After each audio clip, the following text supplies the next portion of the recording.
Feed costs are bleeding you dry. 70% of what you spend goes into feeding your flock, and every year that percentage climbs higher. But what if I told you there's a plant that doubles itself every 3 days, produces more protein per square foot than soybeans, and your chickens will actually prefer it over commercial feed?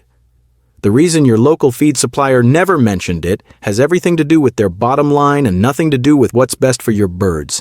Stay with me, because in the few minutes you'll discover exactly how to grow unlimited chicken feed for practically nothing, and why this information has been sitting in university libraries for decades while you've been emptying your wallet at the feed store or hananadesiyo.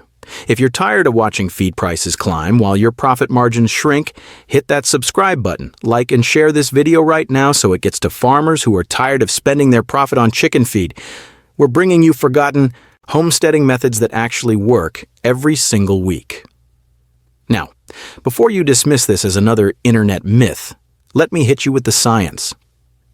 In 1978, researchers at the Indian Agricultural Research Institute ran controlled feeding trials with over 300 birds. They documented that fresh azola, that's the plant we're talking about, could successfully replace 20% of commercial feed without any drop in weight gain, egg production, or meat quality. They calculated something remarkable. A shallow growing system just 60 square meters could feed 100 chickens daily. That study is 47 years old. Fast forward to 2002. Vietnamese researchers pushed the boundaries further. They split their test groups. One received full commercial rations, the other got only 75% commercial feed, with azola making up the difference. Final weights? Identical. Meat quality? No difference. Feed costs cut by 25%. But here's where it gets interesting. The birds receiving an additional 5% azola in their diet actually outperformed the control group by 10 to 12% in final weight.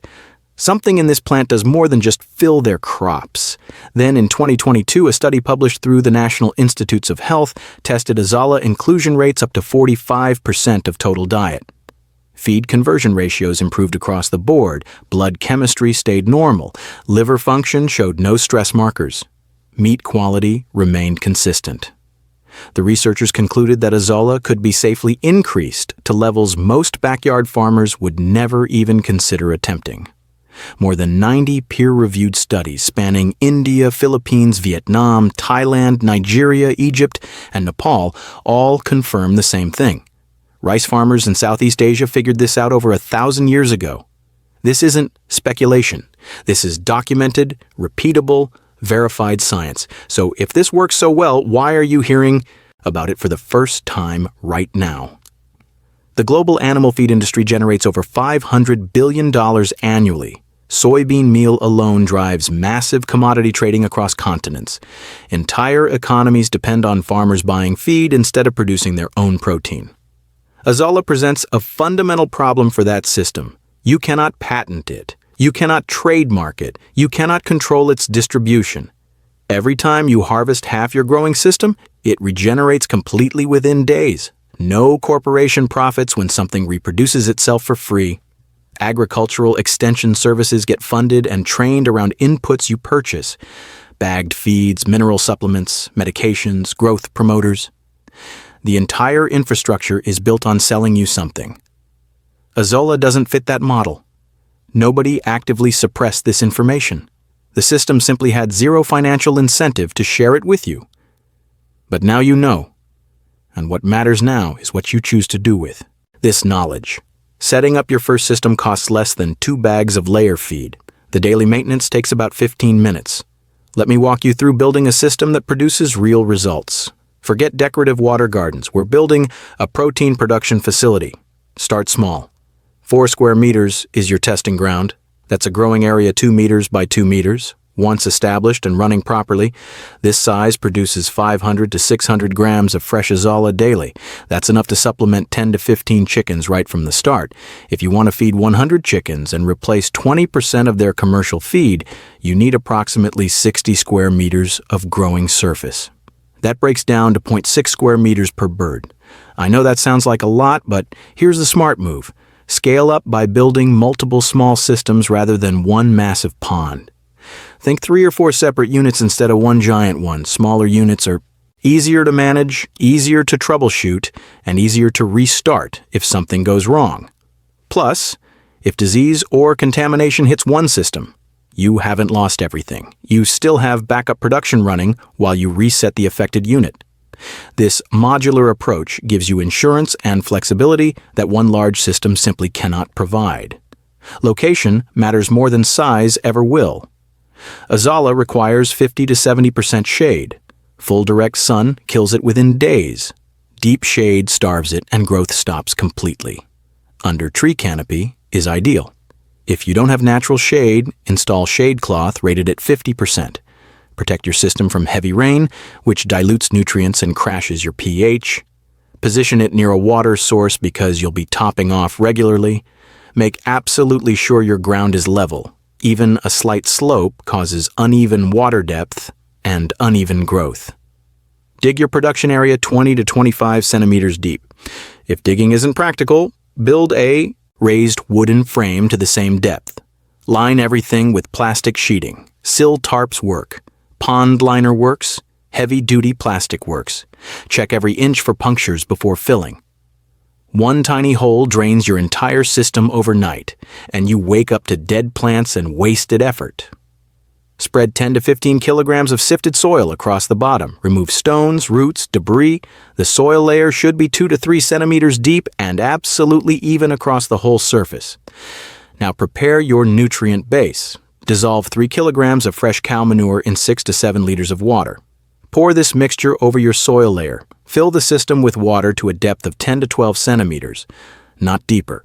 Azolla has short root systems and needs to reach the nutrients at the bottom.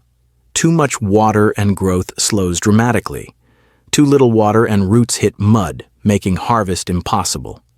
Wait 2 to 3 days for everything to settle. The water will clear slightly as particles sink. Then introduce your starter culture. You need approximately 400 grams of azolla per square meter of surface area. Gently break apart any clumps with your hands before spreading. This accelerates multiplication. Distribute evenly across the entire surface. Don't dump everything in one corner and hope it spreads. Your first harvest comes in 15 to 20 days. After that, you harvest daily. This is not negotiable. Most people treat azolla like a garden project. That's why most people fail. This is a production system. It only works if you maintain momentum. Every day, spend 5 minutes on your system. Harvest the excess growth. Check water levels. Remove any dead material or debris floating on the surface. Skipping 1 day is manageable. Skipping 3 days starts causing problems. Skipping a week crashes everything.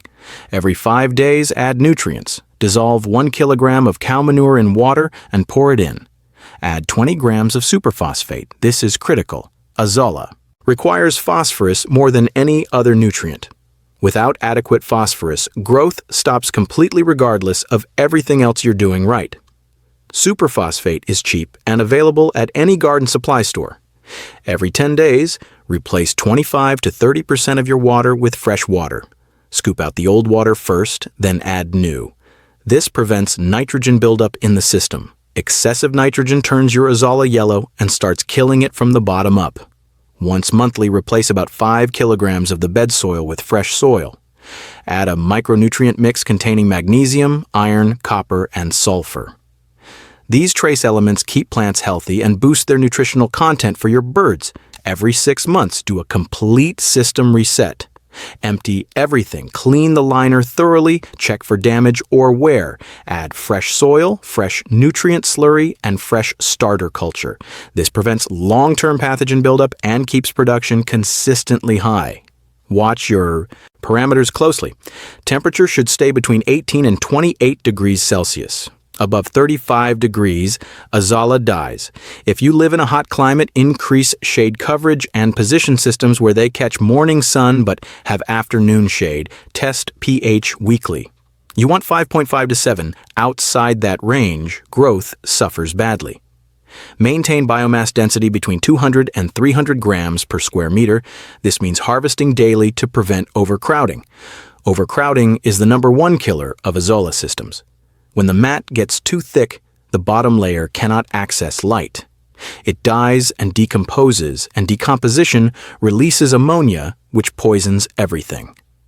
Harvest daily. No exceptions. When problems show up, act immediately. If your azolla turns red or brown, you have phosphorus deficiency or excessive sun exposure. Add superphosphate and increase shade coverage. If it turns yellow and starts dying, nitrogen has built up too high, or temperature spiked, replace half your water immediately and harvest aggressively to thin the biomass. If growth slows for no obvious reason, check all your parameters systematically. Usually it's temperature, nutrients, or pH causing the issue. Pests happen. Snails and insects can colonize from contaminated water or soil. Add half a kilogram to 1 kilogram of neem cake to your system as prevention. If an infestation gets severe, your best option is a complete reset in a different location. Algae will try competing with your azolla. It's inevitable when you have nutrient-rich water exposed to any amount of light. The solution is maintaining thick azolla coverage, which blocks light from reaching algae below. When your azolla mat is healthy and dense, algae simply cannot get the light it needs to grow. This is another reason why daily harvesting matters so much. You're not just collecting feed for your birds, you're maintaining that crucial light barrier that keeps algae suppressed. If you notice green water or algae starting to establish, it means your azolla coverage has thinned out too much. Harvest less for a few days and let the mat thicken back up. Now let me show you how to harvest and prepare this for feeding. Use a plastic mesh tray with holes approximately 1 centimeter square. Skim the surface and let water drain back into your system. The smallest plants drain through the mesh and reseed your system automatically. Work around your system, harvesting from different sections each day. Fresh azolla must be washed thoroughly before feeding. Rinse it in clean water. This removes the manure smell which some birds initially find off-putting. Washing is not optional. Unwashed azolla has poor palatability and your birds will refuse it. Once washed, feed within a few hours. Fresh azolla cannot be stored overnight. It decomposes rapidly and loses nutritional value. If you need to store azolla for later use, dry it. Spread a thin layer on a clean surface in the shade. Never dry in direct sun, which destroys nutrients. Depending on humidity, drying takes 2 to 3 days. Properly dried azolla meal stores for months in airtight containers. Remember that dried azolla is approximately 5 times more concentrated than fresh. Adjust your feeding rates accordingly. For chickens, start with a 2-week introduction period. Mix fresh azolla 1-to-1 with their regular feed. Birds need time to accept the new taste and texture. Some will refuse it initially. Stay consistent. They adapt. For broilers, you can replace 20 to 25% of commercial feed with fresh azolla. If using dried azolla meal, include it at 5 to 15% of total diet. Studies show the best results at 5 to 10% dried inclusion. Feed conversion ratio actually improves at these moderate levels. You can push higher, up to 45% in some studies, but monitor weight gain carefully. For layers, the numbers are similar. Fresh azolla can replace up to 25% of feed. Dried meal works well at 10 to 15% inclusion. You'll notice deeper yellow and orange yolks from the beta-carotene. Egg production stays consistent or improves. One note, azolla is slightly low in calcium compared to commercial layer feed. Continue offering oyster shell as free choice supplement. Let me give you the specific math. 100 chickens need approximately 9 kilograms of fresh azolla daily to achieve 20% feed replacement. A 60 square meter system produces this amount. That's 0.6 square meters of growing area per chicken. Waterfowl are even easier. Ducks and geese digest cellulose better than chickens. They can handle 30 to 40% of their diet as fresh azolla with no problems. Ducks have been raised on azolla in China and Vietnam for centuries. They'll eat it directly from the water if you let them access your system. You can run an integrated setup where ducks fertilize one pond, and you harvest azolla from a separate production system nearby. Just don't let ducks into your main growing area. They'll destroy it in hours. For cattle, the protocol is straightforward. Feed 1.5 to 2 kilograms of fresh azolla per cow daily. Mix it with regular feed or offer it separately. Indian researchers documented 15 to 20% increases in milk yield with this method. They noted something fascinating. The milk yield increase exceeded what the nutritional content of azolla alone would predict. Something in the plant improves overall feed efficiency and digestion. Farmers also reported better coat condition and fewer digestive issues. Goats and sheep do well with up to 15% of their concentrate feed as dried azola. A study from Thailand in 2025 replaced 50% of soybean meal with azola in goat diets and maintained full performance. For animals already on browse-based diets, azola makes an excellent protein supplement. Pigs can handle 15 to 30% replacement of soybean protein. Some studies show slightly reduced growth in the early phase, but compensatory growth during finishing, best used as a supplement rather than primary protein source. Rabbits are excellent candidates. As pseudo-ruminants, they digest plant fiber efficiently. Studies show 30 to 40% replacement of soybean protein works well.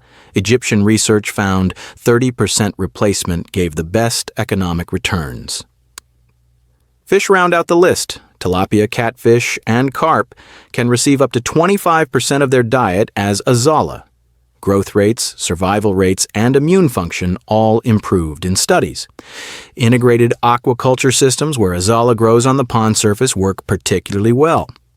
Now let me break down what this actually means for your wallet. Setting up a 4 square meter system costs under $50. Materials include plastic sheeting, some soil, and cow manure, which is free if you have livestock. Or nearly free if you don't. Ongoing costs are minimal. Superphosphate runs about 50 cents monthly. Cow manure is free or nearly free. Your production cost for azola comes to less than 2 cents per kilogram. Commercial feed costs 30 to 50 cents per kilogram or more depending on your location and what you're buying. Run the numbers with me. If you replace 20% of feed with azola, you save 20% on 70% of your total production costs. That's a 14% reduction in overall costs. For 100 chickens eating 15 kilograms of feed daily, 20% replacement saves 3 kilograms of commercial feed per day. At 40 cents per kilogram, that saves you $1.20 daily, $36 monthly, $432 annually. Your system pays for itself in the first month. Every month after that is pure savings. But scale this thinking. What happens in year 2 when you've perfected your system and expanded to 3 or 4 growing areas? What happens when you're replacing 30% of feed instead of 20%? The numbers compound quickly, but this goes beyond money. Every kilogram of protein you produce is 1 kilogram you don't have to purchase. Every system you build is one less dependency on supply chains you cannot control. Feed prices are not going down. Droughts affect grain harvests, international conflicts disrupt shipping, currency fluctuations hit import costs. Fuel prices drive transportation expenses. All of these factors eventually slam into your feed bill, and you have zero control over any of them. The farmers who produce their own protein don't lose sleep over commodity markets. They don't panic when grain futures spike. They don't scramble when supply chain disruptions hit their region. They just keep harvesting, keep feeding, keep producing. This knowledge exists. 90 studies document it, universities published it, research institutions verified it, and still it barely reaches the people who need it most. Backyard farmers trying to make livestock work without going broke. Small holders fighting to stay profitable. Homesteaders building food security for their families. The information sat in libraries while you kept paying. You can keep buying or you can start growing. The choice is yours now. I'm challenging you to build one system this month, 4 square meters, $20 in materials, 15 days until your first harvest. Try it, document it, come back and tell me how it went. And if you found real value in this video, like, share, and make sure you subscribe right now. Turn on the bell so you don't miss the next video. We're uncovering forgotten methods that actually work every single week. The next video will show you another hidden strategy they don't want you to know about. Don't miss it.